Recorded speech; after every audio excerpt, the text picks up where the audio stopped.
ধন্যবাদ। প্রথম কথা হচ্ছে যে তারেক রহমান ওনার পোস্টে যেই আশঙ্কার কথা উনি বলেছেন, এটার ব্যাখ্যা আসলে উনি ছাড়া আর কেউ দিতে পারবেন বলে আমি বোধ করছি না। দ্বিতীয় কথা হচ্ছে যে এই কথাগুলোর তো কিছু সত্যতা আছে। একটা হচ্ছে যে আপনি ক্রিটিক্যালি দেখতে পারবেন, সাসপিশিয়াসলি দেখতে পারবেন, অনেস্টলিও দেখতে পারবেন যে আমার একক সিদ্ধান্তে আসা সম্ভব না। কথা তো সত্য। উনি তো পার্টির একটা ফোরাম আছে, ওনার স্ট্যান্ডিং কমিটি আছে, ফ্যামিলি আছে, একটা কালেকটিভ ডিসিশন মেকিং জায়গা তো আছে, ওনার অ্যাডভাইজার আছেন। আমি বিশ্বাস করি যে উনি গুড ফেইথে কথাগুলো বলেছেন যে এরকম একটা সময়ে উনি কখন আসবেন না আসবেন সেটা একটা কালেকটিভ ডিসিশন মেকিং এর জায়গা এখানে আছে। সুব্রত বাইন নামে এই যে আপনার একটা ক্রিমিনাল গ্রেফতার হইল গত কয়েক মাস আগে যৌথ বাহিনীর হাতে, আপনার মনে আছে? সে কিন্তু ডিবিতে কিন্তু জবানবন্দিতে বলেছে যে অনেক কিছুর কথা বলেছে, ভারতে টাকা পয়সা লেনদেন, প্রশিক্ষণ, অস্ত্র, নাম পাল্টায় অনেকগুলো পাসপোর্ট করা, অনেক গল্প বলেছেন লম্বা সময়। ভারতের গোয়েন্দা সংস্থার সাথে কিভাবে একসাথে কাজ করেছেন, আওয়ামী লীগের শীর্ষ নেতৃবৃন্দের সাথে কিভাবে কাজ করেছেন। পার্টিকুলারলি যেটা বলেছেন তারেক রহমানের জীবনের হুমকির ব্যাপারে, যে জেনুইনলি তারেক রহমানের জীবনের হুমকি আছে এবং তাকে একাধিকবার লন্ডনে পর্যন্ত অ্যাসাসিন করবার জন্য চেষ্টা করা হয়েছে। এখন এই রকম একটা রিয়েলিটিতে ওনার জীবনের হুমকি আছে। বিএনপির যে নেতৃত্বের কাঠামো, এই কাঠামোতে কিন্তু উনি এখন খুব গুরুত্বপূর্ণ ফিগার হয়ে গেছেন। মানে ওনার অবর্তমানে কিন্তু অলরেডি দলে অনেকগুলো প্রশ্ন আসছে যে উনি কেন তাড়াতাড়ি আসছেন না। গত এক বছর থেকেই আলোচনাটা কিন্তু আছে।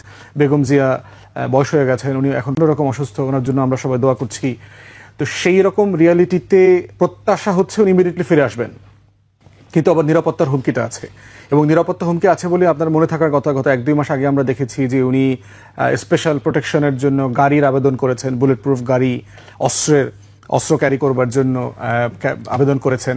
তো সেই জায়গাগুলো কোনোভাবে ছোট করে দেখবার সুযোগ নাই। এর বাইরে হচ্ছে যে আমি যেহেতু ইংল্যান্ডে আপনার লিগ্যাল প্র্যাকটিস করেছি, সেখানে আমি ধারণা করছি যে উনি অ্যাসাইলাম ক্লেম করে সেখানে আছেন। তো অ্যাসাইলাম গ্রান্ট হলে যেটা হয়, ওই ডকুমেন্টটাতে লেখা থাকে যে আপনি এখানে থাকতে পারবেন এবং এই ডকুমেন্টটা দুনিয়ার সব জায়গাতে নিয়ে আপনি ট্রাভেল করতে পারবেন এক্সেপ্ট কান্ট্রি অফ অরিজিন। মানে যেই দেশের ভয়ের কারণে, গভর্নেন্সের কারণে আপনি ওই দেশে যেতে পারেন না, ওই আপনার যাওয়ার একটা বার থাকে। তো অ্যাসাইলাম ডকুমেন্টে এটা লেখা থাকার কথা যে উনি বাংলাদেশে আসতে পারবেন না, জেনুইনলি থাকে। কারণ হচ্ছে যে আপনি বাংলাদেশে জীবন হানির সম্ভাবনা আছে বলেই তো আপনি ওই রাষ্ট্রের কাছে নিরাপত্তা চেয়েছেন। ততএব জেনুইনলি তারা বলবে যে আমাদের নিরাপত্তার শর্তের ভিতর একটা শর্ত হচ্ছে যে আপনি বাংলাদেশে যেতে পারবেন না, অন্য যে কোনো দেশে যাবেন, ঘুরবেন, কোনো সমস্যা নাই। যদি না উনি ব্রিটিশ পাসপোর্ট নিয়ে থাকে, আমরা জানি না উনি ব্রিটিশ নাগরিকত্ব নিয়েছেন কিনা, বাট অন্য বিভিন্ন সময় শুনেছি যে উনি নেন নাই। উনি লন্ডনে এখন অ্যাসাইলামের উপর ভিত্তি করে হয়তো পার্মানেন্ট রেসিডেন্সি নিয়ে আছেন। তো সেখানে ওনার এক্সিস্টিং ট্রাভেল ডকুমেন্ট দিয়ে উনি বাংলাদেশে আসতে পারবেন না।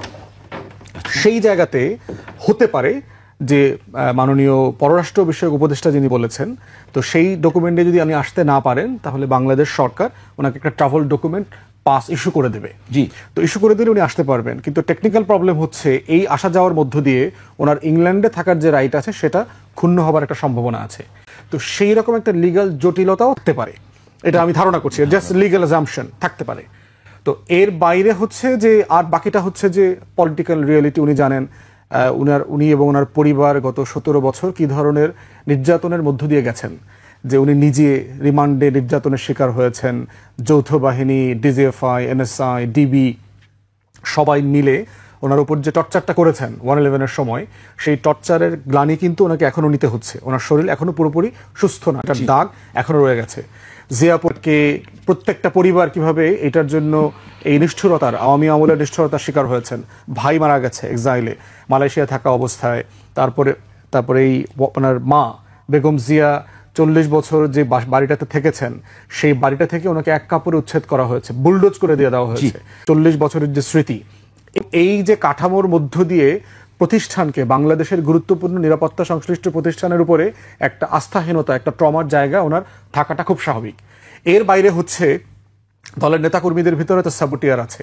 এই দলের অনেক নেতাকর্মী তো আওয়ামী আমলে আওয়ামী লীগের সাথে দালালি করে আপনার মানে ট্যাগ করে আন্দোলনগুলোকে নষ্ট করেছেন। এরকম টপ টিয়ারের লিডারশিপও তো এই দলে আছে। সবাই তো আর জাতীয়তাবাদী ওই ফ্রেমের জেনুইন লোক না। তো সেখানে এই লিডারশিপ কতটুকু বিশ্বাস করা যায় সেটাও তারেক রহমানের জায়গা থেকে একটা প্রশ্নবিদ্ধ জায়গা আছে। কারণ তারা তো বেগম জিয়াকে উদ্ধার করতে পারে নাই। তারা জিয়া জিয়া খালেদা জিয়া স্লোগান দিতে দিতে তাকে জেলখানায় দিয়ে আসছে, তাকে আপনার এই কোর্টে নিয়ে হাজিরা দিয়ে আসছে, টাকা বালুর ট্রাক তো এই বিএনপি নেতারা সরাইতে পারে নাই, এটা তো ফ্যাক্ট। তো সেই জায়গায় তারেক রহমানের এই আস্থার জায়গাটা রয়ে গেছে যে এইরকম একটা মানে সম্ভাবনা শঙ্কার জায়গায় পলিটিক্যাল লিডারশিপকে আমি কতটুকু ট্রাস্ট করতে পারবো। তো এই সব কিছু মিলিয়ে উনি এই বাস্তবতাটা ভালো জানেন যে ওনার মতো একটা জায়গা থেকে আমার এখন দেশে ফেরাটার ভালো খারাপের জায়গাটা কোন দিকে পাল্লাটা ভারী, এবং আমি বোধ করব যে এটা একান্তই তার ডিসিশন, তার দলের ডিসিশন, কালেকটিভ ইন্টারেস্টে তারা দেখবে। বাট আমার বিশ্বাস যে ন্যাশনাল